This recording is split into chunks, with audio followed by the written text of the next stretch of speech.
Bonjour à tous, merci d'être avec nous jusqu'à 14 h. Nous sommes aujourd'hui, oui, on est le jeudi 10 octobre et Iman est déjà là, bonjour. Bonjour Danick, bonjour à tous. On va recevoir Estelle, Caribule, qu'est-ce que je dis là? Sarah Bulle. Non, j'ai pas fait exprès. Oh là là. Estelle Sarah Bulle, oui, c'est l'autrice de ce roman, Bastère. Que je glorifie d'ailleurs. Et puis, plus tard, on va avoir Christian Laviso. C'est un guitariste, puisque demain, il y a un show aussi à Bastère pour les Ouzes avec d'autres personnalités. Céline Valmont, artiste chorégraphe, spectacle de l'Artiste Pissou, sera aussi avec nous. On va l'accueillir avec plaisir. Et on va terminer avec Eliane Guiogou. Sinon, l'actualité, c'est Iman. Oui, au niveau de l'actualité, nous allons parler de Cap Excellence qui modernise donc la zone d'activité de Pointe-à-Pitre pour redonner un peu de modernité et renforcer l'attractivité de cette ville. On parlera de la 4e édition de la Semaine des métiers du bâtiment, voilà, ainsi que d'une conférence sur la sédentarité organisée sur Pointe-à-Pitre pour mettre en avant ces dangers, comment mobiliser les seniors et pas que dans la pratique de sport. On parlera aussi de Lire en grand large, donc ce festival qui a débuté, donc on verra avec... qui invite, voilà, justement, on va en parler directement. Bulle, oui, d'accord, on a compris. Merci beaucoup. Voilà pour les sujets de l'actualité. On va commencer par le premier sujet avec Cap Excellence qui modernise la zone de Pointe-à-Pitre pour permettre de renforcer l'attractivité. Cet espace avec des nombreuses entreprises qui peinent à s'adapter aux exigences économiques et environnementales de notre temps. On voit un reportage de Solène Fèvre. C'est une opération globale, puisque depuis tantôt, le président de Cap Excellence est sur une réflexion donc, de requalification et de redynamisation du centre-ville de Pointe-à-Pitre. Le premier temps, c'est qu'en 2022, on a réalisé le plateau surélevé, qui est à l'intersection de la rue Lamartine et quai Lefebvre. En 2023, donc, nous avons entamé les travaux du quai Lefebvre que nous venons de réceptionner. Et donc, à partir de mi-octobre, nous allons démarrer donc, les travaux sur la rue Lamartine. Quai Lefebvre et la rue Lamartine, nous sommes sur une enveloppe financière de 2,8 millions, 2,9 millions. Et nous avons eu une subvention au titre donc, des fonds exceptionnels d'investissement portés par l'État qui nous accompagne à hauteur de 1,4 million d'euros. Pointe-à-Pitre, c'est une zone qui a été un peu délaissée par les habitants, les usagers, les chalands, pour les zones commerciales, les grands centres commerciaux du moins. Et aujourd'hui, avec ces travaux, on essaye de redynamiser les petits commerces de Pointe-à-Pitre. C'est essentiellement du surfacique, donc ça veut dire une démolition en surface de toute la zone. Ce que le chantier va améliorer pour les piétons et les commerçants, c'est un élargissement des trottoirs pour une meilleure déambulation des piétons. Les challenges, ils sont multiples. C'est d'assurer que déjà les commerçants soient pas trop impactés. Il y a des challenges techniques, des problématiques des évacuations des eaux pluviales. Et puis pendant le chantier, c'est faire face aux imprévus. Voilà, donc des réseaux qui n'existaient pas sur les plans qu'on trouve, des évacuations. Voilà, donc l'entreprise et nous, on essaie au fur et à mesure de s'adapter au fur et à mesure des découvertes qu'on fait sur le chantier. Il y aura sûrement une contrainte vis-à-vis pour les usagers, les commerçants, les résidents. L'idée, c'est de travailler de tronçon à tronçon pour réduire les nuisances pour ces personnes, les personnes qui vivent ici. Et alors engageant, non, mais on essaiera de faire au mieux pour s'adapter à ce qui existe et faire avancer les travaux. Voilà, et parlons maintenant du festival Lire en grand large. Donc, c'est un festival qui revient pour la 4e édition entre le 10 et le 12 octobre. C'est un rendez-vous littéraire qui met à l'honneur des thématiques variées comme les transitions écologiques, les enjeux de l'adolescence ou encore la diversité culturelle. On voit un reportage de Solène Fèvre qui nous emmène à la découverte de ce festival. Je suis enseignante de CP depuis 4 ans dans une école de Pointe-à-Pitre, une école en REP+. Et voilà, mon métier me passionne et surtout lire des histoires aux enfants et travailler la littérature de jeunesse. Pour moi, ça faisait complètement sens. En étant enseignante, en aimant lire des histoires aux enfants, en aimant dessiner, en étant fan d'auteurs de jeunesse, de le devenir aussi. L'important, c'est ce que vous voyez là, c'est-à-dire ils viennent en nombre, ils sont intéressés par les bouquins, ils écoutent. Leurs enseignants trouvent même qu'ils sont sages, ils rêveraient qu'ils soient comme ça dans leur salle, parce que tout simplement, quelqu'un leur parle de la fabrication du livre, comment est née l'histoire, comment elle a été écrite. écrite, comment elle a été transformée, et puis les dessins. Comment on a procédé à tout ça. Voilà. Il y a l'aspect technique aussi qu'on peut aborder. Comment on fait un livre, puisque c'est un objet très, très singulier, très particulier. Ce genre d'événement, c'est très important, très riche pour les enfants, parce que c'est l'occasion, en fait, de leur faire rencontrer des auteurs, d'échanger avec des auteurs. C'est une manière un petit peu, je dirais, de démystifier la littérature pour les enfants et quelque part leur donner envie, de leur dire, mais finalement, l'auteur, c'est une vraie personne. Donc, leur donner envie de lire aussi, leur donner envie d'écrire, de susciter des vocations. Et en plus, c'est l'occasion de leur faire passer un moment agréable. Voilà, par exemple, là, nos élèves rencontrent un auteur qu'ils verront après en visio, après avoir étudié leur livre. Donc, c'est vraiment une manière de leur permettre, de faire une entrée dans la littérature. C'est une adaptation d'un livre adulte qui s'appelle L'homme qui arrêta le désert. Et ça parle d'un grand personnage, Yacouba Sawadogo, qui a vraiment existé, un papy, et qui toute sa vie a planté des arbres au Burkina Faso, aux portes du désert, arrêtant l'avancée de ce dernier. Et ce qui est intéressant néanmoins, c'est qu'il n'a pas planté des arbres n'importe comment. Il a planté des arbres en réconciliant les différents types de savoirs qui pétrissaient son milieu. Et donc j'aime bien l'idée, à ma modeste échelle, d'essayer de donner aux enfants des petits outils, des petites lunettes pour qu'ils puissent mieux composer avec ce qui les entoure au quotidien. Je crois qu'il faut être au contact du livre. Il faut prendre un livre, l'ouvrir, plonger dedans. Et peut-être oublier un petit peu son smartphone le temps des 5 premières minutes. Et puis, je pense que ça marche, quoi. On peut être captivé par un livre, que ce soit une BD, un album pour enfants ou autre chose. Il n'y a pas de limite. Il faut juste prendre un peu le temps. Voilà. À la maison, on n'est pas obligé de sortir de chez soi pour partir à l'aventure. On peut aussi juste ouvrir un livre et partir à l'aventure grâce à l'objet livre. Donc c'est ce qui me motive les élèves en fait en début d'année. Je leur dis vous allez avoir un super pouvoir. À la fin de l'année, vous saurez lire et vous pourrez aussi partir à l'aventure. Quand les enfants ont affaire à des personnes qui aiment le livre comme moi, ça y est, on essaie autant que possible de leur communiquer cet amour du livre. Oui, voilà, avant de partir en Martinique, juste un petit mot quand même avec Stella Sarabul, on va le retrouver tout à l'heure. C'est la première fois que vous venez à ce festival ?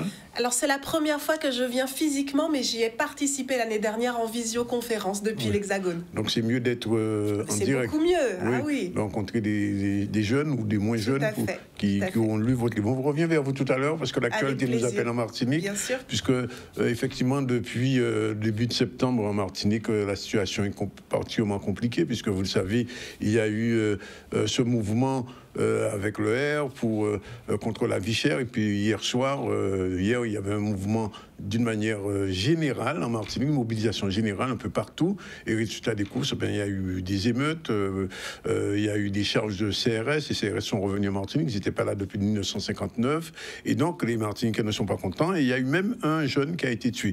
On a avec nous le leader du PADIMA, Francis Carole. Bonjour. Bonjour, je salue vos auditeurs et vos auditrices. Merci pour l'invitation. Alors, globalement, la situation est catastrophique en Martinique depuis hier soir. Alors, hier, il y a eu ce qu'on appelle une opération ILMOT, qui a été décidée par 36 organisations, des organisations politiques, des organisations syndicales, des organisations associatives, tout cela en dehors du RPAC. En dehors du RPAC, ils ont été informés, bien entendu. Et il y a une opération de blocage un peu partout, à la fois sous forme d'opération Molokoï, rond-point occupé, etc. Et il s'est passé quelque chose de particulier, c'est que dans la commune du Carbet, c'est une commune qui est connue pour une des premières révolutions anti-esclavagistes de 1822, c'était en octobre, comme par hasard.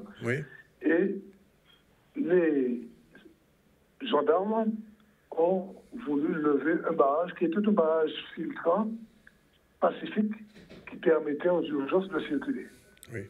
Et malgré l'intervention du maire de la commune qui a beaucoup insisté auprès du préfet, eh bien ces personnes ont été gazées et le maire même de la commune a été gazé. Alors évidemment, ça a soulevé une colère importante des jeunes et de la population du Carbet. Il y a eu des échauffourées le matin et le soir, dans l'après-midi, fin d'après-midi, les choses sont reparties de plus belle. Et par exemple, la gendarmerie, qui avait été un relais de gendarmerie, qui avait été construit il y a peu de temps, il y a 3 semaines, je crois, a été incendié, et puis il y a eu des affrontements pendant toute la nuit. Ça, c'est au Carbet, mais dans d'autres communes aussi, il y a eu des affrontements à Fort-de-France et au Robert, etc. Alors, le jeune qui est mort dont vous parlez, alors, on ne sait pas trop bien dans quelles conditions ça s'est fait, puisqu'on a retrouvé le corps. Alors, on évoque plusieurs hypothèses. Ou ce sont des balles des forces de répression française, ou ce sont des règlements de compte entre malfrats, parce que lui, il avait un parcours assez particulier, ou alors parce que le Ayotte a mis aussi à son service un certain nombre de nervis chargés de surveiller les magasins. Alors, est-ce que cela vient de là? Alors, évidemment, la thèse qui est privilégiée dans les médias officiels, c'est la thèse du règlement de compte entre malfrats. Mais nous n'en sommes pas encore très sûrs, et pour le moment. Mais Francis, alors, d'une manière générale, en Guadeloupe, on suit un petit peu ce qui se passe. Les gens disent déjà que la Martinique est en train de se canaquiser. Est-ce que c'est vrai? Parce que quand même, ça fait point de moins que cette mobilisation perdure. Alors, c'est une analyse plus particulière, plus fine qu'il faut faire.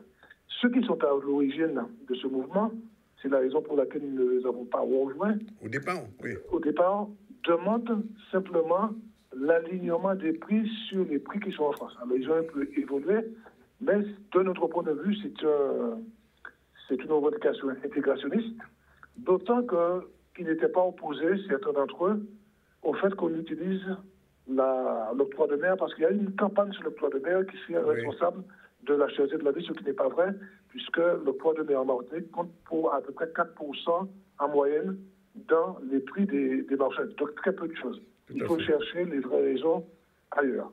Donc ils ont lancé ce mouvement pour plus d'intégration en réalité, même si certains d'entre eux se disent autonomistes. D'où la réserve des syndicats, parce qu'il y a eu aussi des attaques contre les syndicats extrêmement violentes, et contre les partis politiques aussi. D'où la réserve des syndicats, même s'il y a des syndicats qui ont, d'une manière ou d'une autre, rejoint. Mais en même temps, la réflexion qui est développée, c'est de se dire qu'aujourd'hui, le problème de la vie chère n'est pas simplement la vie chère.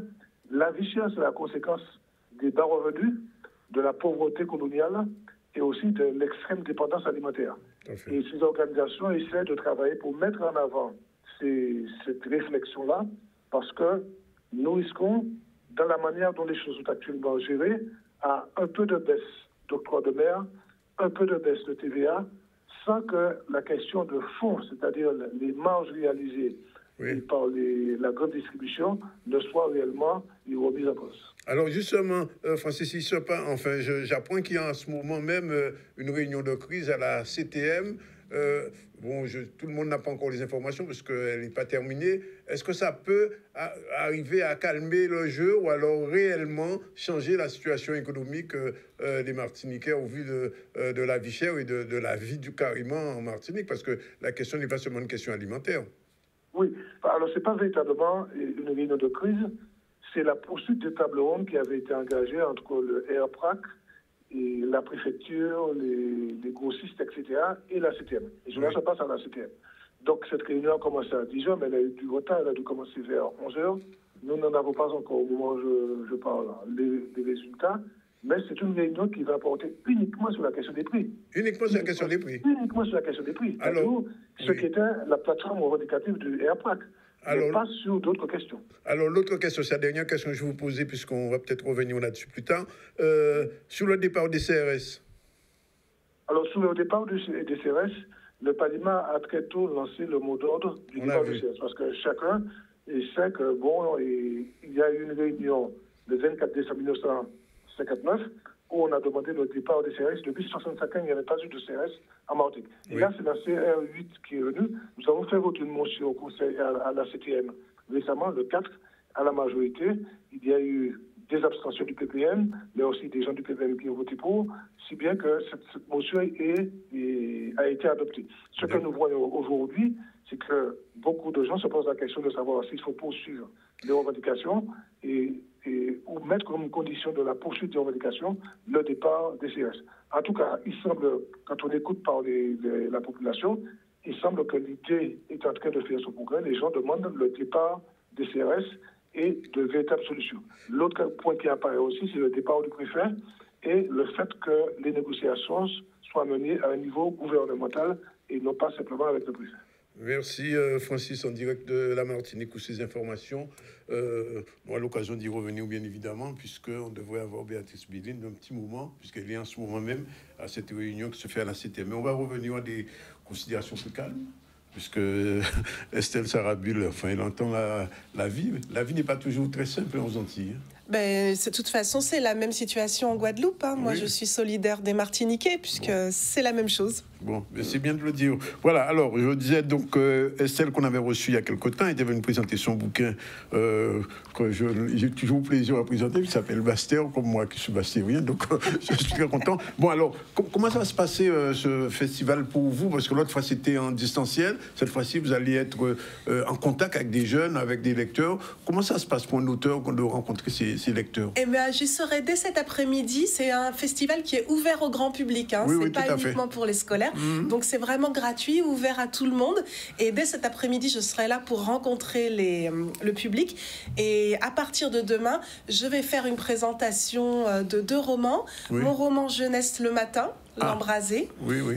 Et l'après-midi, Bastère. Bastère. Voilà, donc on pourra discuter vraiment plus précisément sur mes œuvres, mais sinon je suis avec tous les autres auteurs du festival bien présente dès cet après-midi. Oui, alors moi je pose la question puisque vous vivez en France, votre roman a été présenté là-bas? Oui, bien sûr. Oui, il est sorti en janvier. Donc, depuis toute l'année, il y a eu des rencontres dans tout l'Hexagone et il rencontre un vrai succès. Les gens sont vraiment très étonnés parce qu'ils ne connaissent pas forcément cette histoire d'éruption de 76. Voilà. Donc, ils sont vraiment à l'écoute. Ça les intéresse beaucoup. Et j'étais pas plus tard qu'il y a 2 jours à un festival de géographie à Saint-Dié-des-Vosges. Ah, de géographie? De géographie. Carrément. Et là, je peux vous dire que toute la ville de Saint-Dié veut venir ici voir la soufrière. Donc, et voilà. Donc, Estelle, vous devenez l'ambassadrice de la Guadeloupe, alors, quelque part. À mon niveau littéraire, j'essaye en tout cas de...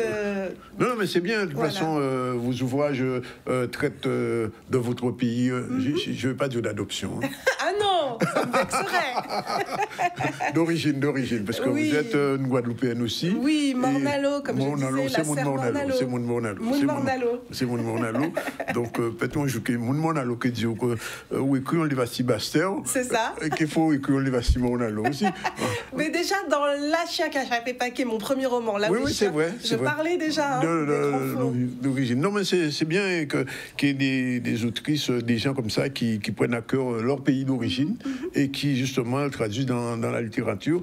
Et j'imagine, Estelle, qu'on a sorti un roman en janvier, ça veut dire que dans les tuyaux, il y a déjà autre chose. Oui, tout à fait. Oui, bon, je ne vais pas demander de quoi il s'agit. Non, ce sera la surprise, mais voilà. Donc ça veut dire qu'on vous verra de plus en plus souvent en Guadeloupe. Ah ben, alors là, dès que je serai invitée, je viendrai avec grand plaisir. Et j'ai déjà rencontré plusieurs fois les élèves, les classes, le grand public, et c'est toujours un grand plaisir. Oui, enfin, je ne dirai pas ce que je pense. Pourquoi? Faut dire. Mais non. Non, on pourrait vous inviter à autre chose, mais enfin bon.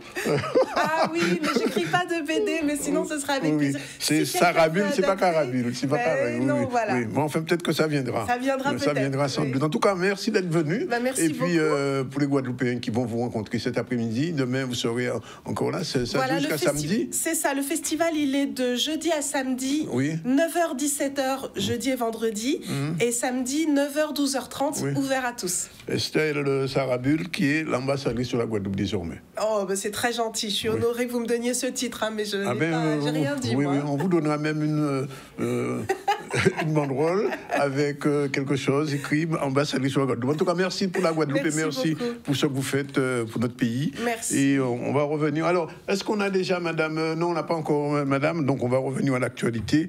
Et la semaine des métiers du bâtiment, c'est avec... Imanews.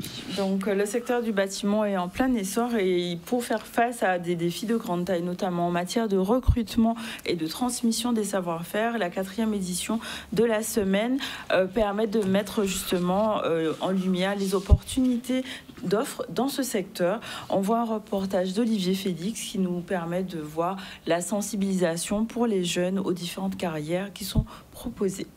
Les métiers du bâtiment sont un métier d'avenir, hein, il faut le savoir. Et là, c'est l'occasion pour nous de présenter en fait tous les métiers du bâtiment. Pour nous, Formatec, c'est très important de participer à ce genre d'action puisque le BTP est quand même un domaine d'activité très important. Et c'est vrai que sur la Basse-Terre, nous avons un public en demande. Et avec notre partenaire France Travail, nous avons mis en place certaines actions de formation qui vont bientôt débuter et les demandeurs d'emploi sont au rendez-vous, comme vous avez pu le constater ce matin.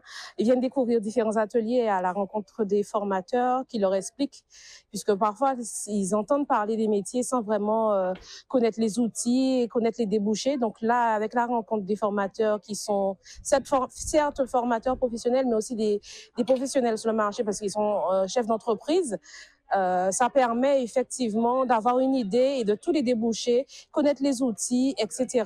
Sur le milieu du BTP. On a tenu en fait à initier en fait le public donc issu des établissements scolaires afin en fait de leur présenter les métiers du bâtiment et pour pouvoir créer des vocations. Dans la continuité, en fait, on va permettre aux différentes personnes dans ce secteur de pouvoir en fait rencontrer des employeurs qui sont eux en recherche de candidats, mais aussi en fait des agences intérimaires. Donc ça va permettre d'avoir de l'offre, de la demande et de trouver en fait un métier pour l'avenir. Voilà, il est exactement 12h51. On va partir de nouveau en Martinique, mais cette fois-ci avec la députée martiniquaise du PS, Béatrice Bellé. Je crois qu'elle est déjà là. Béatrice, bonjour. Bonjour. Merci. Bonjour à toutes et à tous. Merci d'être avec nous en direct. Alors, Béatrice, vous êtes à cette réunion qui se fait en ce moment même à la CTM. Vous venez d'intervenir. Qu'avez-vous dit ? Écoutez, surtout que nous avions besoin, puisqu'un protocole nous a été soumis, que nous avions besoin d'éléments très spécifiques, et notamment le président de la CTM a annoncé une diminution de l'octroi de mer sur une famille de 54 produits. Ce que nous voulons savoir, c'est à quoi ça correspond. Quelles sont ces 54 familles de produits qui seront concernés par la baisse. Et puis, la deuxième chose, c'est que puisque il nous a été dit qu'il y avait une question de péréquation, ce que nous avons demandé, c'est aussi sur quels produits serait mise en œuvre la péréquation. En l'occurrence, est-ce qu'on a entendu parler de téléphone, par exemple, ou de télévision? La réalité, c'est que un téléphone à 100 € est accessible à tous les Martiniquais, un téléphone à 1 000 € ne l'est pas. Donc la question aujourd'hui est de savoir sur quel type de téléphone se mettrait en place une péréquation et donc une augmentation du taux d'octroi de mer. Idem sur les télés. Voilà, une télé à 500 €, les Martiniquais, les moins argentés peuvent se la payer. Par contre, une télé à 2 000 €, c'est pas le cas. Donc nous sommes davantage pour que sur des produits que l'on peut considérer comme des produits de luxe, il y ait une hausse de l'octroi de mer, mais que sur des produits basiques, qui peuvent être des télés, des téléphones, qui font partie des équipements minimum d'un foyer martiniquais, que nous puissions aussi avoir la garantie que nos compatriotes ne vont pas les payer outrageusement plus cher. Oui. Voilà, parce que c'est des couvées Saint-Paul. Alors, Béatrice, Mme Bellé, on va revenir tout à l'heure sur ce que vous avez dit au ministre, que j'appelle ministre des colonies, mais d'une manière générale, la situation est assez tendue en Martinique aujourd'hui. Est-ce que cette réunion risque d'apaiser la situation, va conforter un petit peu les demandeurs, les gens qui réclamaient une baisse des prix, etc., sur la vie chère, ou est-ce qu'il faut aller plus loin? Écoutez, c'est le déclencheur, c'est cette table ronde, enfin en tout cas cette négociation en effet sur la baisse des prix. Néanmoins, on ne peut pas dire que ce sont les manifestants aujourd'hui pacifiques qui sont à l'origine des exactions. Ça, il y a des personnes qui... Et j'ai fait parvenir à votre rédaction d'ailleurs un communiqué de presse par lequel je précise qu'il y a des personnes qui profitent évidemment pour commettre des exactions, pour commettre des vols et des pillages, et que ça, nous ne pouvons le cautionner. Voilà. Oui. Nous ne pouvons cautionner non plus que des poteaux d'électricité publique soient coupés, que des arbres, et que donc l'espace de vie des personnes qui est déjà suffisamment contraint soit abîmé. Ça, je réitère ma condamnation quant à ces actes. J'espère en effet que le fait que la table ronde et un certain nombre de propositions soit posée sera de nature à venir calmer les choses, parce que nous avons besoin aujourd'hui de retrouver de la sérénité pour mener des débats sereins et surtout des débats efficaces. Oui. Bon, et que le débat ne se transporte pas de la volonté première qui est de la baisse des prix vers ce que l'État a l'habitude de faire. C'est de transporter le débat sur du maintien ou du retour à l'ordre. Alors, Béatrice, vous dites hier au ministre des colonies, comme je l'appelle, non, monsieur le ministre, nos problèmes ne sont pas ponctuels, stop aux insécurités. Est-ce que vous pouvez aller un peu plus loin sur cette petite phrase qui fait le buzz en ce moment? Eh ben, écoutez, vous m'avez entendu aussi faire une question au gouvernement hier, peut-être. Oui, tout à fait. Si ce n'est pas le cas, j'invite les téléspectateurs à aller sur mes réseaux et à entendre la totalité de cette intervention. J'ai demandé d'ailleurs au ministre d'avoir une vision décoloniale de nos territoires et de nos populations.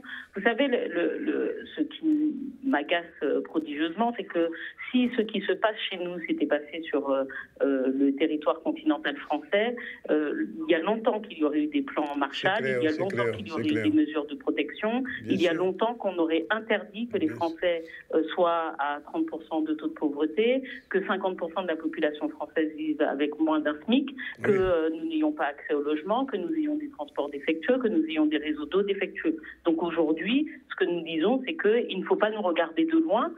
Nous sommes des Français entièrement à part, mais nous sommes Français quand même. Oui. Bon, et bien dans ces cas-là, la nation doit nous répondre à ses obligations et donc à ces trois principes que sont la liberté, l'égalité et la fraternité. Aujourd'hui, en termes de liberté, on nous empêche de manifester, ça c'est une réalité, parce qu'il y a des manifestants pacifiques qui se font frapper et gazer. En termes d'égalité, nous sommes quand même très loin de l'égalité, et du coup, nous remettons évidemment en cause le principe de fraternité, parce que c'est pas très fraternel de laisser des populations aujourd'hui vivre dans l'indignité, parce que ce qui est fait là, c'est nous mettre dans des situations d'indignité. Oui. Quand on a des parents qui ne peuvent faire qu'un repas par jour, quand on a des enfants qui mettent du pain dans leur poche à la cantine parce que c'est peut-être le seul repas équilibré qu'ils font de la journée, et ben c'est de l'indignité. Voilà. Et dans ceux qui se revendiquent être la 7e puissance mondiale, qui est la France, et ben c'est une situation pour nous intolérable. Alors, Madame Bellé, une dernière chose. Tout à l'heure, j'ai interrogé quelqu'un que vous connaissez bien, Francis Carole du Palima, et il disait que son organisation a sorti tout à l'heure, enfin avant-hier, je crois, une demande exigeant le redépart, j'ai envie de dire, des CRS. Est-ce que vous, en tant que député, vous soutenez une telle déclaration? C'est surtout que sur cela aussi, j'ai déjà communiqué et j'ai dit à quel point j'étais choquée de la venue de la CRS 8 parce que, vous savez, on voit des centaines de gendarmes arriver, logés à l'hôtel, transportés, tout ça, ça a un coût, tout ça.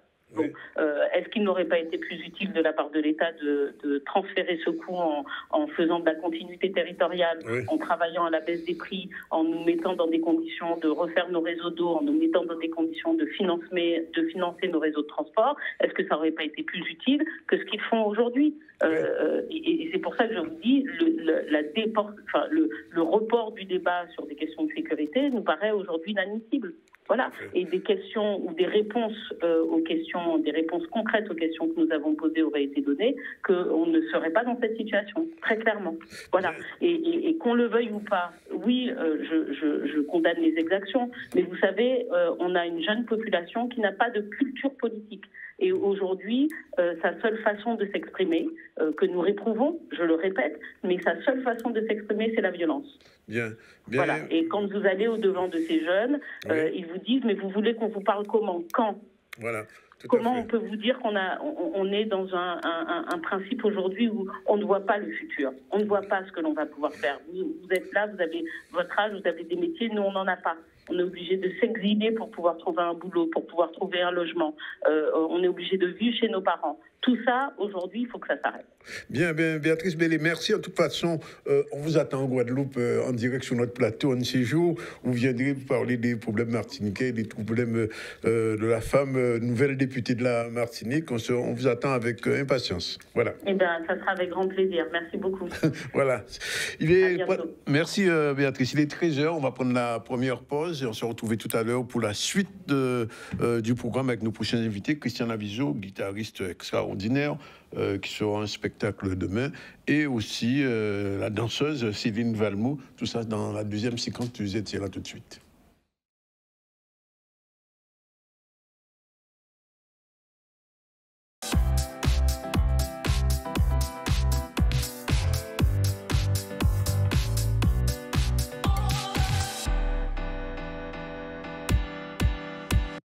Il est exactement 13h06. Je vous l'ai dit, on va recevoir un grand musicien, un grand guitariste guadeloupéen qu'on ne reçoit pas assez souvent, mais enfin, il finit par arriver. Il s'appelle Christian Laviso. Bonjour. Bonjour. Et tout à l'heure, on va parler avec lui d'une musique, d'un atelier, de quelque chose qui va se passer. À part un atelier, c'est un bien qu'il a fait demain, et qui parle de ça. Mais avant ça, on revient un petit peu à l'actualité. On va en France rapidement. On va en France au Salon Zen, donc pour sa 37e édition. Maurice Cessé était parmi eux. On voit un reportage. Comme c'est un salon qui est bien spécifique, Salon Zen, donc j'ai ramené tout ce que je produis comme huile et sirop. J'ai ramené le sirop de salspareil qui va nettoyer le sang, le fluidifier. Tout ce qui est anémie, les règles douloureuses, les jambes lourdes, les varices, les éruptions de boutons, problèmes de peau, l'après-grossesse, la ménopause très bien, ça c'est pareil. Et ça peut éviter les caillots, le taux d'anévrisme, les AVC, voire même les faibles, puisque ça fluidifie le sang. Ouais. Alors ces huiles sont fabriquées évidemment en Guadeloupe. Vous avez un laboratoire, je crois que vous êtes du côté de Marie-Galante. Hein. Oui, c'est bien ça. Je suis à Marie-Galante et c'est là où je produis depuis 98. Donc 26 ans cette année que je fais ça. Alors, quelles sont les plantes que vous utilisez essentiellement? Les plantes particulièrement salspareil, gingembre, le bois bandé, qui est un vasodilatateur. En termes d'huile, bois d'Inde, carottes, coco, avocat, ortie, roucou, citronnelle, myrcène, qui est un mélange d'huile de coco, de roucou, de bois d'Inde et d'huile d'olive. Le gingembre aussi, pour activer la circulation du sang par le massage. Moi, Boris Raban, qui présente ici, il est le président directeur général d'une lampe hypnagogique, Inner Light, et une lampe qui est destinée à vous relaxer, à vous aider au sommeil, à la récupération, à la méditation. Alors dites-nous tout, c'est extraordinaire, hein. Ça existe depuis combien d'années? Alors nous, on a sorti notre produit il y a 2 ans. Il nous a fallu, avant ça, 2 ans de développement, de recherche et développement. Donc mon associé qui est ingénieur, lui, s'est occupé donc de l'électronique et de la programmation de la lampe. Moi, je me suis occupé du design et de la création aussi des différentes sessions, c'est-à-dire méditation, relaxation, aide au sommeil, récupération, etc. Alors justement, cette lampe, elle est vraiment spéciale pour tous ces domaines? Oui, effectivement. Donc, elle a été vraiment conçue pour le bien-être au quotidien. Donc, on va se sentir déjà une séance. Au bout d'une séance, on se sent beaucoup plus détendu, aussi avec un regain d'énergie pendant 24 heures à peu près. Donc, elle a été conçue, elle est très efficace par exemple contre le stress, les problèmes de sommeil, tout ce qui est contraction musculaire. Voilà, on va donc quitter la France, on va revenir en Guadeloupe puisque nous avons avec nous, je vous l'ai dit, un musicien de talent, un guitariste pluridisciplinaire, Monsieur Laviso. Bonjour. Bonjour, Monsieur Zandonis. Qui nous est là? Voilà. Voilà. Voilà. Et musique ouais. Là. Ben justement le samedi 12 là. Ouais. Nous avons présenté un travail au groupe Léo Luz. Ouais. Kassaï, c'est exactement. Le moins on voit ça, mais on dit Kassaï, évidemment. Ben ça, c'est ça. Vous connaissez Léo Luz quand même. Oui, mais vous faites ça comme ça, là, Véo, puis c'est un vrai pisé moun. Oui, bien sûr, bien entendu. Ni Gérard Delvert, c'est. Oui, normalement, tu es invité, mais tu pas ici. Maillot central là, ouais. C'est noyau là, métain. Et nous, alentour à ça, toutes les expressions qu'il y a. Et en tant que diseur, en tant que poète, oui. etc., qui est en cru en cas en nous. Donc, On a essayé, moi, faire de la musique à l'entour ça. Ah, c'est vous qui avez fait. Mais on voit Sony là aussi. Il y avait Sony troupé. Ouais. Et normalement, ni Jean-Pierre Phipps, mais puis là, malheureusement, mais il est remplacé par Marc Pandolf. Marc Pandolf, ah, d'accord. Ouais. Marc Pandolf. Et aussi en danse, ni Valérie Mourant. Mais alors, musique, c'est que. Alors, quand il fait parole là, qui est devant musique là, ou musique qui est devant parole là? Eh bien, chaque monde qui a fait devant, c'est qu'on a dans l'équipe cycliste. Il faut mener un coup balide là, l'autre là, mener un coup, c'est comme ça. Ouais. Mais vous savez que ça y est en Léolouse quand même. On entend parler de ça, mais on va vivre ça. Vous ne savez pas, madame? Non, mais c'est un butin qui a fait un temps longtemps. Oui, c'est-à-dire que là où tu as cherché Mangou, tu as choisi plus belle là. Ouais. Tu as choisi Léolouse là. C'est ça qui veut dire que son père là. Oui, c'est plus belle là. Là pour syndic. Ouais. Donc, voilà. Ouais. C'est comme ça nous créons le groupe là, pas par vanité ni par prétention. Ouais. Parce que nous savons que c'est ça. Assez souvent, c'est ça, il y a dit nous. Ouais. C'est ça, il y a dit nous. Donc, moi, on savent, on dit Jean-Pierre qu'à mettre mon retrait. C'est pour ça qu'on va arriver vraiment. Ah, c'est ça. Mais là, mon retrait, ça veut dire qu'on travaille quand même. À qu'à essayer de faire ça. Ouais. Parce que pas ni bon résultat de haut niveau qui pas ni travailler de douai. Ça c'est clair, Depuis viser le haut niveau, c'est des heures de travail, tout le temps, tout le temps. Ouais. On ne peut pas ni ça. Donc ça veut dire qu'il y a un séjour là qui est un spectacle qui vient. Non, nous ni spectacle à Léolouse là, bon, nous déjà parlé nous avons notre bitin 10 ans dans les mois qui suivent. Dans les mois qui viennent. Mais ces jours là ça. Nous, en Léolouse, nous avons essayé de voir si nous avons fait spectacle là. Parce que son bitin nous travaille en don. Ils ont fait y tourner, c'est ça? Nous bien envie de faire y tourner. Ouais. Malheureusement, les conditions pas réunies. Les conditions pas souvent réunies. Ouais. Nous pas ni nous avons un déficit de salle aussi. Ouais, et ça qui ni yo en panne. Ouais. Soit ils pas dans les normes, soit ils oui, l'archipel va fonctionner. Mais non, mais en radio, nous avons un petit jeu de là, c'est ça. Et qui fait mal. Bon, bref. Bon, mais souffrons. non, mais c'est vrai. Bon, alors, ça a commencé à quitter? Ça commence à 6h, 18h en français, 6h de soir en créole, ou 6h après-midi. Après-midi. Donc, c'est pour bien comprendre. Et ça a fait au Fort Fleur d'Épée. Au Fort Fleur d'Épée, oui. Voilà. Donc, je crois à 4 musiciens, plus Girard.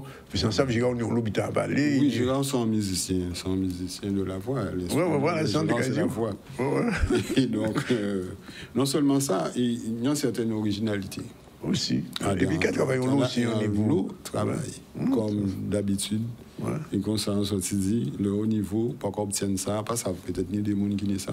Ouais. Mais tout le monde qui a joindre dans le monde entier, c'est qu'il faut pratiquer. Il faut travailler. La magie va venir après. Oui, ça. Mais qu'on a dit, si pas de travail. Si pas de travail, non, pas compter ça. Pas choquer. Amuser. Ouais. Non, mais il ne faut pas penser ça. Le haut niveau, c'est un autre travail qui est au niveau sport. Et le problème de la musique, là, c'est qu'on est les deux. On est physiquement fort en forme. Physiquement, il faut atteindre quel que soit l'instrument là. Donc, il faut faire un logam. Ouais. Hein? C'est comme en athlétisme. Et aussi, il faut... Au niveau mental. Au niveau mental, nous avons un travail mental aussi à faire. Et puis, nous avons un travail culturel aussi. C'est un travail, justement, de réflexion. Ouais. Pour rester à don chemin. Quand on dit que là, dans la règle. Pour comprendre, pour traduire ça par musique là, il faut qu'il y ait un lot de travail, un lot de réflexion. Parce que c'est facile, hein, les musiques qui existent, ou apprendre musique, ou quoi jouer, et puis ça va fait. Non. C'est pas seulement ça. Nous adapter, il faut que la musique là aussi ait une originalité. Alors, moi, j'ai envie de dire ça quand même. Gérald auquel disparaît. Bon, ça sans dire. Quand il est là, nous avons mission. Oui, mais pas le seul. Hein. Non, pas dire aussi tout ça. Non, mais on a dit ça. Pendant qu'on a dit ça, on a dit d'autres monde ça. Ouais. Vous comprenez? Ouais. On parle seul, c'est vrai, effectivement. Et là, Gérard dit, moi, il faut envie de vers. C'est vous, émission là, où je sais qui Gérard a changé. Oui, oui. A changé Gérard Lauriette, et bien entendu, a changé Gérard Lauriette, lequel. Ouais. Ben, voilà, il pas que nous ni un monde comme ça, un grand homme comme ça, et qui a fin vie ici dans calmement, sans pas en possession devant le portail. C'est ça. Parce que moi, en cas de si peu de petits bidins quand j'ai fait, et mon ange a joint sur la terre. C'est-à-dire qu'on boucle Cécile Taylor avant mort, c'est d'ici à Coltrane, et quasiment il veut contre Missier. Oh, ouais. Hein? Cécile Taylor. Ouais. Donc, on parle de business. On va bien comprendre ce qu'il dit là. Parce que vous-même, moi, envie de dire ça, il n'y a pas parler de masterclass pour nous faire, mais on fait masterclass pour les Américains, pratiquement. Oui, au plus souvent qu'à un travail. Ouais. À niveau là, ça, le plus souvent. Ouais. Donc, et elle va en l'humilité. Ouais. C'est Bouga, elle va en l'humilité, parce que quoi comprendre qu'il y a fait là. Alors, nous avons en radio ça parce que avant, il y a on a parlé de Massif, il a été venu ici, il a été jouer, il a mettre Gouka en musique, mais il n'y a pas de temps, puisqu'il est mort avant. Qui sont ces Américains-là qui ont percevoir le type de musique que nous avons fait là avec Gouka?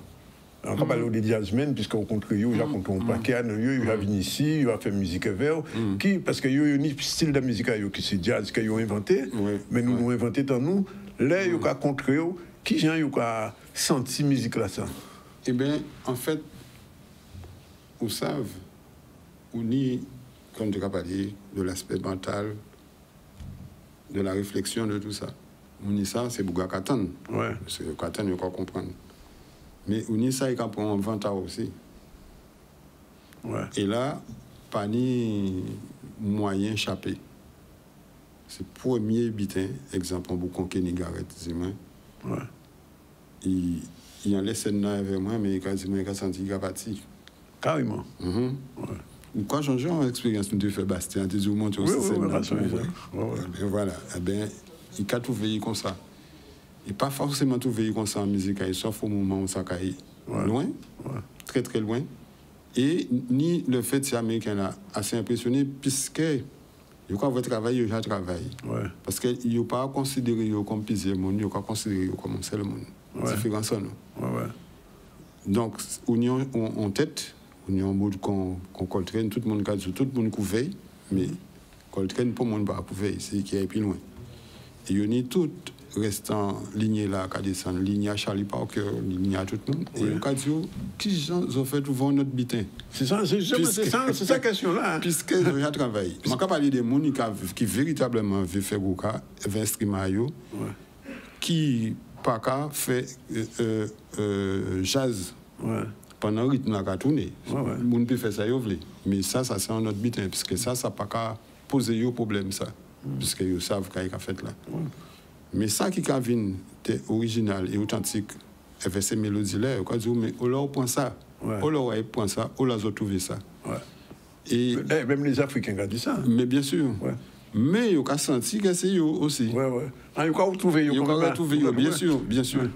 Donc, ça a fait changer qui n'ont pas Jean Chomo la mode des films aussi, qui font un travail au niveau reportage, photo, etc. Et il était illustré des bitins, s'il dit que c'est l'unité qu'a fait. Il était à un grand tournée international. En temps là, ça c'est que Giscard d'Estaing était ministre. Et ministre de la culture, en bitin comme ça. Non, il n'était pas ministre de la culture. Mais il était à un ministère. On n'a pas changé bien. Mais il était là, il y a une grosse manifestation. Il y a une grosse manifestation, il était là. Et il y a un pays africain différent là. Et il y a la Guadeloupe pour représenter Mahadine. Il y avait des fins vélo. Ces délégations africaines-là qui ont dit que ça y est, puisqu'ils ont senti son bitin qui vient d'Afrique.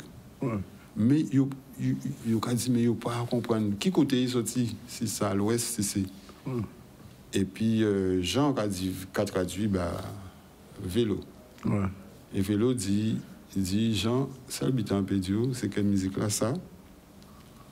c'est qui a accompagné nous depuis la traversée jusqu'à aujourd'hui là et après. Et sans tambour, hein? Voilà. Parce qu'il n'y a pas venu tambour, hein? Les nègres africains, les Africains qui vivent ici, ils n'ont pas venu pour tambour.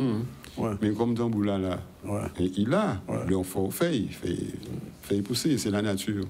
Faire pousser. Ça, quoi dire là, c'est important parce que peut-être des parfois les Guadeloupéens ne rendent pas compte de valeur à Sakini par rapport à la musique là, par rapport à danser là, par rapport à tout ça, nous ni. Et Radio Laine, c'était avec Michel Renet, tu fais une interview à Mazivis, mais si même tu es son grand musicien, tu es étonné des vrais. Sakini là, quand tu veux. Where you from? On l'a sorti, c'est exactement ça qu'on dit là. Il a dit ça, on l'a sorti avec ça parce qu'il t'a dans les roses. En tout cas, moi, c'est un habitant de Maïs depuis, c'est un grand musicien et un bon, tu as réfléchi en l'eau. Et c'est un visionnaire. Ouais. Et il était ça, capter un bitin et comprendre qu'il y a un bitin qui va passer. Vite. Sans arrière-pensée, parce que nous, ça problème à nous avec la musique là, nous pas forcément bien éveillés. Parce que nous y avons passé. Ça permet de mettre là ça grand, ouvert.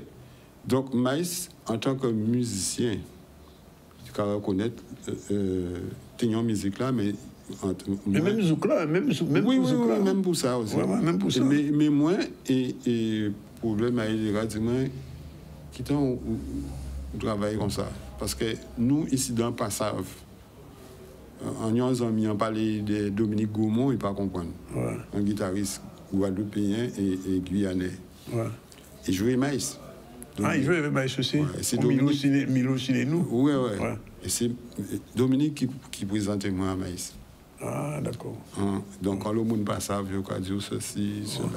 Donc, voilà, pour un frère, il y a dit un petit peu même. Vous savez, c'est le dernier parlant que tu joues de l'avant, nous rappeler bien là.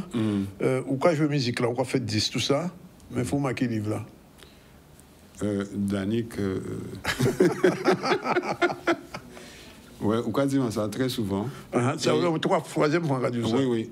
Et ni des gens, plus en plus de gens qui parlent de ça, parce que quand il y a un lot, monde qui dit un lot bitin. Il y a un lot vrai. Il y a un lot qui n'est pas vérifiable, le plus souvent. Et ça bien que tout le monde nous a d'habiter en nous. La différence là, qu'en café là, c'est qu'en cas apprendre toujours. D'accord. Ok, entendre. Bon, rendez-vous donc samedi. À 6h de soir, à 18h en français. Et au fort Fleur d'épée. Voilà. C'est un créole en mouvement. Merci de venir. Merci. Pas dernière fois. Non, pas à penser. Bon, nous parler. 13h23, on prend la dernière pause et on va recevoir tout à l'heure Céline Valmont et Eliane Guilgou. Nous sommes nos derniers invités dans les ZCL. On remercie monsieur le musicien guitariste. La prochaine fois, venez guitare là. Ouais. Est-ce que qu'on dit maïs, on ne parle de maïs, antenne de un bouc de maïs, est-ce qu'il peut faire un coup de bignou? Il dit est-ce que le directeur occupe? On va occuper. On va prendre responsabilité, pas de problème. Voilà, deuxième pause.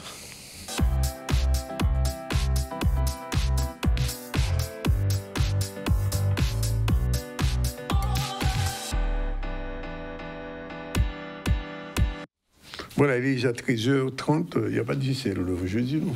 Non, c'est vendredi. C'est le vendredi? Bon, alors on va parler de musique, danse avec lui. Bonjour. Bonjour. Pourquoi vous êtes là? Pourquoi je suis là? On a un spectacle samedi, danse orientale et danse caribéenne, un spectacle qu'on avait fait à Pointe-à-Pitre. Et là, on va se produire sur scène à Basse-Terre ce samedi. C'est une bonne nouvelle, ça. Exactement. Les Basse-Terriens sont demandeurs de spectacles, de culture. Donc, voilà, c'est parti. Alors, quel genre de spectacle ça va être? Alors, c'est danse orientale avec Iman, bien évidemment, qui a chorégraphié ce spectacle, qui a mis en scène ce spectacle, qui nous a invités, donc ma troupe de danse et moi-même, donc la S-Flow Dance Company, à intervenir dans ce spectacle. Qu'est-ce que vous allez danser, vous? Devinez. Je ne sais pas, j'essaie de deviner, mais... De la salsa. De la salsa? De la salsa, exactement, c'est ça. Oui. Donc les femmes sont à l'honneur. Donc une troupe de danse avec 2 femmes. On sera 3 sur scène cette fois-ci. Voilà, avec des jolies surprises. On a hâte de vous montrer, bien sûr. Alors, il m'a expliqué nous ça un peu, parce que... Alors, Céline, qui se présente tout timidement, en fait, mais est quand même championne championne de France. De France, de salsa. Ah bon? Oui, voilà, donc il faut quand même le dire. On est championne de France en tout but. Voilà. Vous êtes trop fort, hein, en Guadeloupe. Donc voilà, elle a monté donc son studio qui est la S-Flow Academy, donc qui est récemment ouverte sur les Abîmes. Et sa troupe existe depuis un peu moins d'1 an maintenant, mais elle a vraiment passé, je veux dire, de danse qui ne fait plus, voilà. Ça veut dire si je veux me perfectionner en salsa. Vous venez à la maison. Donc en fait la maison c'est le studio, j'ai ouvert mon propre studio de danse latine aux Abîmes, donc c'est la seule académie de danse latine. Une école n'est pas la même chose qu'une académie, on est vraiment focus sur le développement du danseur avec vraiment un programme pédagogique complet pour les danses latines. On a de la salsa, de la bachata, on a de la technique. Et c'est ça, exactement. On a une professeure de bachata qui est formée, qui est super, qui donne cours tous les mardis, et la salsa, c'est le lundi et le mercredi. Céline, quand même, une précision. Alors, on me dit souvent, parce qu'une fois, je suis allé à Cuba, et à Cuba, on me dit la salsa de Cuba n'est pas la salsa de Porto Rico. Ah, exactement. Alors attention, la salsa a été créée à New York dans les années 70. Ensuite, on danse la salsa portoricaine, la salsa cubaine, et il y a aussi la salsa colombienne. Oui, il y a la colombienne. Oui, il ne faut pas l'oublier. Donc c'est des choses totalement différentes. Laquelle vous faites-vous? La salsa portoricaine. Portoricaine. Exactement. J'adore danser la salsa cubaine aussi, mais je me suis spécialisée techniquement dans la salsa portoricaine, et donc c'est la salsa que j'enseigne. Voilà. Vous faites le reggaeton? Non, pas encore. Dans mon corps, je peux le danser, mais je l'enseigne pas. Je sais que les jeunes adorent ça. Et justement, dans la salsa qu'on enseigne à la S-Flow, c'est très dynamique, très moderne et très jeune. C'est-à-dire qu'il y a la salsa d'il y a 20 ans qui a énormément évolué. Aujourd'hui, on a la salsa actuelle qui est pleine de sensualité, de technique. Et donc, forcément, c'est un mix de plein d'autres choses. C'est une sorte de fusion. C'est la salsa de Fania All Star, c'est ça? Exactement, c'est ça. Mais je connais. Vous connaissez bien? C'est ça. Quand même. Oui. Donc, en tant que Caribéen. Donc samedi, on verra ça en live, comme on dit. Avec des belles surprises. Il faut venir voir les costumes, tout ça. Bon. Donc voilà, l'idée, c'était de montrer la passerelle entre l'Égypte et la Guadeloupe et la Caraïbe dans son ensemble.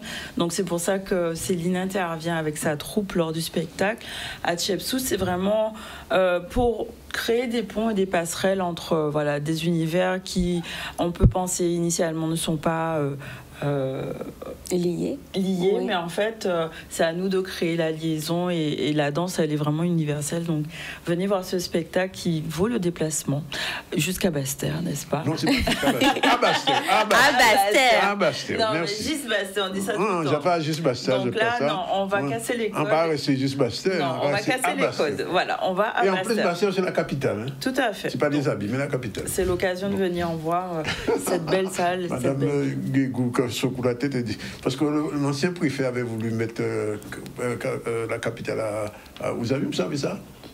Vous savez ça? Alors, une fois, j'ai posé la question à Gelton. Il m'a dit, non, c'est pas le genre de question qu'il faut me poser, etc. Parce que, comment il s'appelle? Gustin, exactement. Gustin, il voulait mettre la capitale aux Abîmes, mais on dit, on ne va pas avoir ça. Bon, alors, rendez-vous à quelle heure? L'ouverture? Alors, l'ouverture des portes, 19h30. Vous pouvez prendre des tickets en papier aussi, parce qu'on m'a demandé beaucoup, est-ce qu'il y a des tickets papier, est-ce qu'il y a une autre réservation qu'en ligne? Donc oui, maintenant on peut avoir des tickets papier. Pour ceux qui veulent réserver sur allmall.com, c'est encore possible. Voilà, donc les deux options. Bien, et après Basse-Terre, ça continue, non? Oui, on va partir. Vous partez en Martinique ou en France? On va partir. Bon, aïe. Non, pas tout. Ok, voilà, on va changer de sujet. Sujet moins amusant, mais enfin, il faut en parler quand même, puisqu'on est sur la semaine d'information de la santé mentale.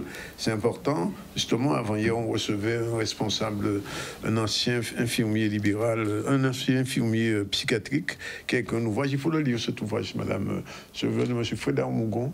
il a écrit un livre, il a été infirmier psychiatrique, il a écrit un livre sur la psychiatrie guadeloupéenne, c'est intéressant.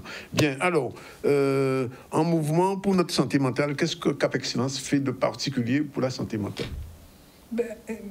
Qu'est-ce que Cap Excellence fait de particulier? Déjà par le contrat local de santé mentale que nous avons. Oui, le CLS. Le CLSM. CMS. Qui CFM, est oui. Une instance de coordination et d'information. Nous allons sur la semaine de la santé mentale jusqu'au 20 octobre mettre en place un certain nombre d'actions et d'informations sur le territoire de Cap Excellence, mais sur le territoire de la Guadeloupe, puisque nous ne restons pas seulement sur le territoire de Cap Excellence, puisque c'est la semaine de la santé mentale au niveau de la Guadeloupe, avec tous les partenaires ARS, PSM, l'UNAFAM, la ville de Basse-Terre et autres. Et nous allons mettre en place un certain nombre d'actions d'information et de promotion pour justement mobiliser nos publics, nos populations, pour comprendre ce que c'est que la santé mentale.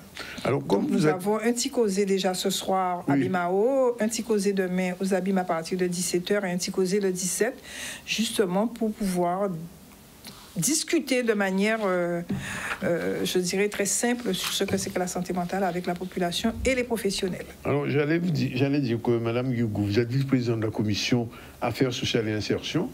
Quel lien qui est entre les deux, entre ça et la santé mentale? Affaires sociales, insertion, cohésion sociale aussi, cohésion sociale, et santé. Oui. Donc, la santé participe de l'inclusion sociale et de la cohésion sociale. Je prends le cas de la santé mentale. Quand vous accompagnez quelqu'un qui a un problème de santé mentale, qui est quelque part exclu d'un certain nombre de dispositifs, mais quand vous l'accompagnez à son accès au droit, à l'accès aux soins, et bien dans ce cadre-là, vous commencez une inclusion sociale et vous commencez de la cohésion sociale. Et ça lui permet aussi d'être avec d'autres personnes qui peut-être un jour penseraient qu'il ne serait jamais avec eux. Donc, pour revenir à ce que disait l'infirmier qu'on a reçu avant hier, il disait qu'autrefois, quand quelqu'un était... On ne disait même pas santé mentale, on disait il faut. Et on mettait la personne de côté. Maintenant, la santé mentale, bon, il y a une guérison, il y a un traitement, normalement. Il y a de la prévention, il y a des traitements. Et la santé mentale, c'est une maladie comme toute autre maladie. Comme toute maladie. Et ça peut démarrer à n'importe quel moment. Vous êtes en stress, vous êtes embêté, vous avez un souci, vous commencez un burn-out, vous commencez à vous exclure d'un certain nombre de choses, de chez vous-même par exemple. Et on avait le témoignage lors de la conférence de presse d'une dame qui disait qu'elle avait plus envie de se laver, elle avait plus envie de nettoyer sa maison. Et c'est comme ça qu'elle a commencé à comprendre qu'elle était déjà dans un problème de santé mentale. Donc la santé mentale, ça peut toucher tout le monde à n'importe quel moment de notre vie. Un stress, un dégoût, une manière de ne plus honorer un certain nombre de choses, ça commence déjà par là. Oui. Mais il faut le prévenir, il faut le traiter. Donc ça veut dire que, en tant que responsable de cette commission, vous êtes un petit peu véhiative, un petit peu sur le pourtour, voir un peu ce qui se passe pour essayer de réagir rapidement. Alors, ce qu'on met en place, ce sont des actions avec les partenaires, avec l'ensemble des partenaires. Nous allons sur le territoire et nous mettons en place des actions, des conférences débats, des actions avec le PSM, nous accompagnons aussi ces publics, notamment, on fait aussi la liaison entre la santé mentale et la lutte contre les grandes exclusions. Par exemple, toutes les personnes qui sont dans la rue et tout ça, ce sont aussi des personnes qui ont des problématiques de santé mentale et pour lesquelles nous accompagnons aussi avec les moyens. Mais qu'est-ce qu'on peut faire avec ces gens-là? Qu'est-ce qu'on peut faire avec ce public? Parce que c'est aussi un public. Pas un public. Si, c'est un public. Ce sont des Guadeloupéens comme nous. Ce sont des enfants qui, à un moment donné de leur vie, ont décroché sur quelque chose et qui se retrouvent dans une situation très difficile. Aujourd'hui, en fonction de la situation, on accompagne avec les moyens que nous avons. Mais il faut savoir aussi que c'est quelque chose quand même qui coûte assez cher. Et aussi, par rapport à la situation de ces personnes, c'est aussi un travail de longue haleine. C'est pas du jour au lendemain qu'on va pouvoir amener quelqu'un qui est dans la rue, par exemple, à vouloir s'insérer dans un logement, à apprendre à manger correctement et à se mettre dans une situation normale. Donc ça passe par un travail d'accompagnement très très long, non seulement dans le cadre de la santé, mais dans le cadre aussi de l'accompagnement social avec les travailleurs sociaux, avec les psychologues, avec les médecins. Et c'est tout ce travail-là qu'on fait. C'est tout un dispositif en fait. Pardon? C'est tout un dispositif. Oui, c'est tout un dispositif. Et quand on arrive à sortir quelqu'un dans une situation, c'est pour nous, c'est quand même quelque chose de bien. On ne dit pas qu'on va sortir toute la Guadeloupe, mais à partir du moment où on arrive à sortir 2, 3, 4, 5, c'est tout toujours ça de prix, je veux dire. Et c'est vrai qu'aujourd'hui, ce problème de santé mentale, avec tout ce que nous avons sur notre territoire, avec les addictions, avec le tabac, avec pas mal de choses. La pression aussi. Et la pression, oui, la pression, surtout la pression. Aujourd'hui, nous avons beaucoup de personnes qui sont en précarité. Et par rapport à ces situations de précarité, ça augmente aussi le nombre de personnes en difficulté, en santé mentale, en réflexion et autres. Et c'est vrai qu'aujourd'hui, contrairement à ce qu'on peut penser, le social a toute sa place aujourd'hui et le social prend une place importante. Mais le social ne coûte pas cher parce qu'on travaille sur de l'individu, on travaille sur de la personne. Et c'est vrai qu'il est important pour nous que notre population soit en bonne santé. Alors, l'autre question délicate, c'est on fait cette semaine pour la santé mentale, mais quel est le public? Est-ce que, justement, ces gens qui sont en difficulté, on arrive à les toucher pendant ces périodes-là?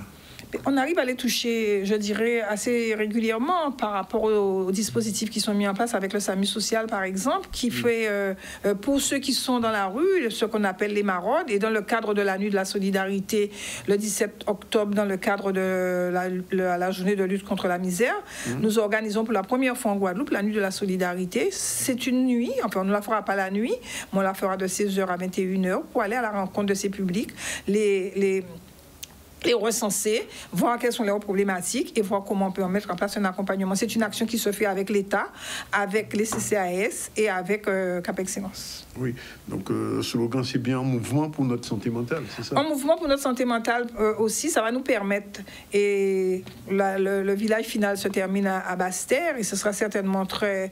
je pense que mon collègue Atala sera quand même assez content puisque la thématique va nous permettre justement de développer et de faire connaître tous les parcours santé qui sont sur le territoire de la Guadeloupe pour que les personnes, aussi bien ceux qui sont en santé mentale, mais ceux aussi qui sont en bonne santé, puissent occuper ces lieux et développer beaucoup le sport et la santé mentale et aussi le sport et le bien-être. Parce que justement, on le dit souvent, l'activité physique, ça sert beaucoup dans ces cas-là.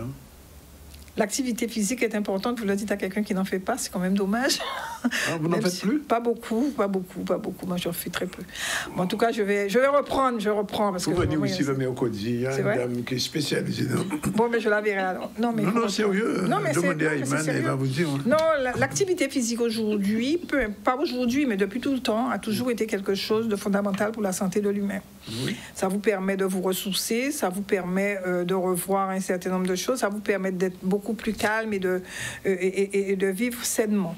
Et c'est vrai qu'aujourd'hui, avec tous les dispositifs qui sont mis en place sur le territoire de la Guadeloupe, puisqu'on développe vraiment les activités physiques, il serait important pour que notre population puisse vraiment s'approprier ces lieux et que nous puissions aussi non seulement nous approprier, mais les entretenir aussi de nous-mêmes, pas forcément attendre que ce soit l'État, le conseil départemental, la région et les collectivités, que nous aussi, nous puissions vraiment développer, entretenir aussi et faire attention lorsque nous utilisons ces lieux. Il y a aussi le problème de l'alimentation aussi. Bien bouger, bien manger. Bien bouger, bien manger. Bien manger, oui. Bien manger. Oui, bien manger, effectivement. C'est aussi important, comme le sport. C'est très important, bien manger. Mangez bien quand même, si vous ne faites pas du sport. Non, j'essaie de manger bien. J'essaie de manger bien. Continuez. J'essaie de manger bien. Continuez. Bon. Alors, donc, je note mardi 15, journée porte ouverte, GEM Zabim, au local du GEM. Après, mercredi 16, un séminaire en mouvement pour notre santé mentale, coopération. Présentation du projet équithérapie en détention. Jeudi 17, stage d'initiation au Tahiti, tiens, c'est pas mal. Et puis dimanche 20, village artisanal de clôture. Ça se termine à Basse-Terre. Mais c'est surtout les psychosés aussi, il faudrait en parler, parce que les psychosés sont ouverts à toute la population. Donc nous tenons une, je vous dis ce soir, à Bémao, au centre social de Moudong. Vendredi, nous tenons un au centre social de Chazo. Et le 17, à la salle Réminé Souta, avec l'association des familles. Et c'est de 17h à 19h, où vraiment tout le monde, chacun pourra venir prendre les renseignements, s'approprier ce que c'est que la santé mentale et avoir beaucoup plus d'informations sur la santé mentale. Vous avez tout dit. On vous remercie d'être venu. Je vous remercie en tout cas de nous avoir invités et au nom de toute l'équipe, je vous remercie et nous sommes toujours disponibles et disposés à répondre. On est toujours content de vous recevoir, Madame Guigou, et de vous inviter. 13h46, c'est ce qu'on a cessé, le deuxième, c'est le dernier cessé arrivé. On a une conférence sur la sédentarité. Ah, il y a une conférence d'abord. Voilà, qui fera le lien aussi avec, la santé mentale. Donc la sédentarité, c'est un enjeu de santé publique, notamment avec nos modes de vie qui ont beaucoup évolué ces dernières années. Une conférence s'est déroulée pour permettre aux experts et aux professionnels de santé d'échanger sur les dangers d'une vie trop sédentaire. Olivier Moradel était parmi eux. On voit le reportage. Ben voilà. La sédentarité, d'abord, il faut rappeler que c'est le temps passé assis. Et plus on passe de temps assis, plus on risque de développer ce qu'on appelle des maladies chroniques, des maladies dont on ne guérit pas. Actuellement, il y en a 36. Je vais vous situer les plus importantes. Les maladies cardiaques, infarctus du myocarde, insuffisance cardiaque, l'hypertension artérielle, les cancers, certaines maladies neurologiques, la maladie d'Alzheimer, par exemple, on sait que c'est favorisé par ça. Donc on a des tas de maladies qui peuvent être liées au fait qu'on passe trop de temps assis. Nous avons voulu faire entendre justement la voix, l'alerte du professeur Carré, justement sur les dangers de la sédentarité chez nos enfants, et je dis aussi chez nous, adultes, parce que si aujourd'hui nos enfants sont sédentaires, c'est de notre faute, parce que nous ne sommes pas l'exemple. Nous ne bougeons pas et nous savons aujourd'hui que les chiffres de l'obésité sont alarmants sur le territoire. Dès qu'on dépasse 7 à 8 heures par jour, chaque jour, c'est-à-dire c'est une moyenne, le risque est augmenté de 30%. Ce qu'il faut, c'est casser ces périodes assises. On est tous forcés de rester assis, je reste assis comme les autres. Mais il faut, par exemple, toutes les heures et demie, se lever et bouger un petit peu. Aller voir sa collègue ou son collègue à côté, aller se laver les mains, aller déposer du papier dans la poubelle plutôt, téléphoner en étant debout. On ne doit pas téléphoner assis quand on est au travail, aller mettre la photocopieuse un peu plus loin. Vous voyez, toutes ces petites choses qui font qu'on va casser ces périodes, parce qu'on sait bien que notre société nous force à être assis, mais à nous de nous adapter. Une autre chose qui est très simple, c'est de s'acheter un petit pédalier, mettre un pédalier sous son bureau, et on pédale tout en travaillant. Nous travaillons en collaboration parce qu'ils ont l'expertise que nous n'avons pas. Moi, je suis enseignante de formation et en fait, sur le terrain, quand je travaille, je vois bien que mes élèves sont en souffrance. Encore ce matin, nous avions un groupe d'élèves au collège. Quand ils ont commencé à parler de leur souffrance, j'en ai eu les larmes aux yeux.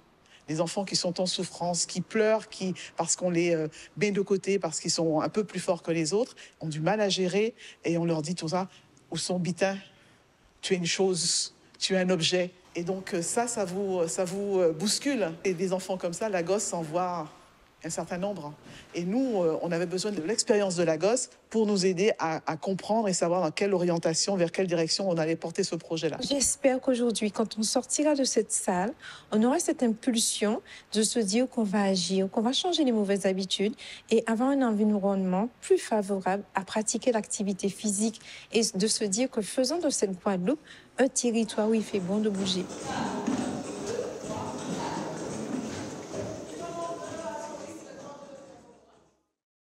Voilà, on va faire un peu de sport, c'est ça, ouais. Puis il faut faire des trucs comme ça. Il faut faire comme ça, d'accord. Ouais, c'est ça. Contre la sédentarité. Le dernier sujet, c'est un sujet CC. Oui. Ah oui, alors CC, donc on va sur Paris pour voir les étudiants et la DOM. Voilà, donc on lance le sujet tout de suite. C'est parti. Comme c'est un salon qui est bien spécifique, salon zen, donc j'ai ramené tout ce que je produis comme huile et sirop. J'ai ramené le sirop de salspareil qui va nettoyer le sang, le fluidifier. Tout ce qui est anémie, les règles douloureuses, les jambes lourdes, les varices, les éruptions de boutons, problèmes de peau, l'après-grossesse, la ménopause très bien, ça se travaille. Et ça peut éviter les caillots, le taux d'anévrisme, les AVC, voire même les fluides, puisque ça fluidifie le sang. Ouais. Une trentaine de jeunes étudiants qui viennent tout juste de démarrer, issus de la promotion 2024 de le cadre d'avenir, reçus ce matin ici à la DOM par le directeur général. Ces jeunes viennent de la Caraïbe, de Guadeloupe, Martinique, Guyane et même de Saint-Martin et souvent choisissent des études qui peuvent être porteurs pour leur région. Je vous propose d'écouter les quelques interviews réalisées pour. Alors bonjour, moi je suis Rénia Taïna. Je suis actuellement en première année de licence SVT du coup, mais d'un parcours bien particulier intitulé CMI Biotechnologie et Agro-ressources. Donc en fait, c'est un parcours sur 5 ans qui va me permettre en fait d'accéder au métier de l'ingénieur et plus particulièrement ingénieur agronome. Donc oui, selon moi, je pense que ce métier pourra apporter une plus-value à mon île, donc qui est la Guadeloupe, parce que du coup, en devenant ingénieur agronome spécialisé en bioraffinerie, donc qui est le fait en fait de récupérer la biomasse pour faire de l'énergie, je pourrais par la suite contribuer à la transition énergétique et à faire de l'énergie plus verte à l'avenir. Sujet que le Premier ministre a abordé lors de son discours de politique générale la semaine dernière. Alors, il est question aussi de la DOM qui vous accompagne maintenant pour rentrer au pays. C'est important? Oui, je trouve ça très important parce que du coup, on nous accompagne à partir pour pouvoir nous former. Du coup, donc, dans des formations qui sont soit bouchées sur notre territoire, soit non existantes. Et par la suite, une fois que nous avons acquis toutes les compétences, on nous raccompagne en fait à revenir sur notre territoire. Et je trouve que ça favorise en fait le retour des jeunes à développer leur territoire. C'est un dispositif qui existe depuis plusieurs années, mais qui se développe de manière importante depuis maintenant mon arrivée, puisqu'il existait à Mayotte il y a 1 an et demi, lorsque je suis arrivé à la DOM. Il s'est développé en Guadeloupe et à Saint-Martin l'année dernière. Il se développe cette année, en plus de Mayotte, Guadeloupe, Saint-Martin, en Martinique et en Guyane. Donc, de nouvelles promotions, de nouveaux promotionnaires, de nouveaux bénéficiaires de ces dispositifs. Un dispositif qui est extrêmement intéressant pour les territoires d'outre-mer parce que c'est un dispositif qui permet à des jeunes d'être accompagnés, un accompagnement plus, c'est-à-dire une aide à l'installation, 800 € pendant tous les mois jusqu'à la fin des études, évidemment le billet aller-retour tous les ans pour venir voir ses proches. En échange de cela, un engagement à revenir travailler sur son territoire d'origine quelques années, selon la durée des études. Et évidemment, c'est à la fois servir un projet personnel, c'est-à-dire que le jeune ou la jeune a un projet personnel de formation qu'il arrive à accomplir grâce à l'accompagnement de la DOM et donc de l'État. Et en même temps, on sert les intérêts du territoire, parce que le territoire vient se doter en compétences nouvelles par le biais de ces jeunes qui connaissent bien ces territoires parce qu'ils en sont originaires et qui reviennent y servir, entre guillemets, justement pour faire en sorte que le territoire se développe. Voilà, on a pratiquement fait le tour de l'actualité. On a eu tous nos invités aujourd'hui. Et Iman News était là. Et elle sera là demain. Et elle sera samedi aussi. Ce sera où samedi? Samedi à l'auditorium. Ce sera à Bastère. Bastère, voilà. Il fallait le dire. Bon.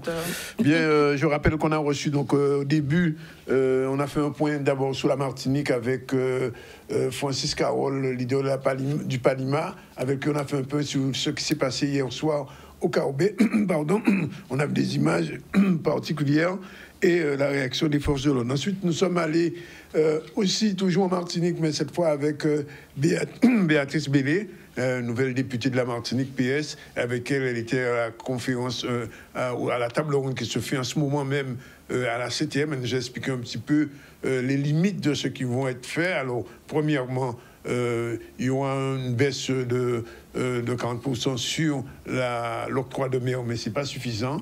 Et on attend justement la suite, c'est-à-dire les marges extraordinaires que font les gros distributeurs. Et elle nous a expliqué ça. Ensuite, on a reçu Estelle Sarabul pour son ouvrage Bastère. Elle est présente cet après-midi, vendredi et samedi, au Grand Large. Christian Laviseux était aussi notre invité. Et lui, c'est samedi, il donne on les couses, comme on appelle ça. C'est un invité en particulier, son petit pépite, on va dire, on dit ça comme ça. Il y aura de la musique avec Christian Laviseux, mais aussi d'autres musiciens, dont notre ami Sonny Troupé, qu'on verra avec plaisir. Ah oui, Céline Valmont. Ah, Céline. C'est la grande salsa girl woman avec son groupe Soul Dance Company qui seront donc au HT-Put Hatshepsut. Hatshepsut en Paris, c'est dit. En Paris, c'est encore pas Hatshepsut. Hatshepsut. Bon, allez, Hatshepsut. Iman m'a repris Hatshepsut. Bon, samedi à Bastère à l'auditorium. Il y a d'ailleurs, on fait quelque chose vendredi aussi, Independent Queen qui sera à Capesterre. On va essayer de voir si on peut y aller. Et puis, on est tellement bien qu'à fait. Et puis, on a reçu Eliane Guiogou, la vice-présidente de la commission des affaires sociales et de l'insertion à Cap Excellence. Elle nous a parlé de cette semaine d'information sur la santé mentale, des petits causés qui auront lieu, qui commencent ce soir, et toute une série de manifestations jusqu'au 20 octobre. Cap Excellence, c'est vraiment impliqué dans la lutte contre les maladies mentales, c'est important. Et donc, on a fini sur ça. Mais l'actualité, c'était Iman News. Oui, on va rester avec Cap Excellence qui modernise Pointe-à-Pitre pour renforcer l'attractivité. Donc, on a vu ce sujet ainsi que on est revenu sur la 4e édition de la Semaine des métiers du bâtiment pour sensibiliser les jeunes à ces métiers porteurs d'emploi. On est allé sur cette conférence en lien avec la santé mentale pour lutter contre la sédentarité qui est un enjeu de santé publique. Donc une réunion s'est déroulée sur Pointe-à-Pitre et nous avons fait un tour donc lire au grand large pour ce festival qui démarre donc aujourd'hui 10 jusqu'au 12 octobre avec plusieurs ateliers animation ouverts aux jeunes et aux moins jeunes. Voilà pour l'actualité. Donc on termine l'émission. Oui, on termine en beauté et en sourire. Et on se revoit demain. La réalisation est assurée par Jordan, qui a réussi à tout faire là. Et nous, il bon travail, j'avoue. Mais il a tenu la route quand même, n'est-ce pas, Jordan? Oui, il a tenu la route, oui. Là, on bite un bon, il faut dire bon. Mais bon. Là, il n'est pas bon, on dit bon, mais là, il faut dire bon. C'est qu'on s'en y est. Et avec, en back-office, il y avait Ivan qui là. Alors, on aura bientôt notre visuel sur le ZCL. Le visuel du 10e anniversaire. Il faut voir ça avec Yvonne, c'est lui qui s'en occupe. Bon, allez, follow the sales news. Voilà. Mais voilà.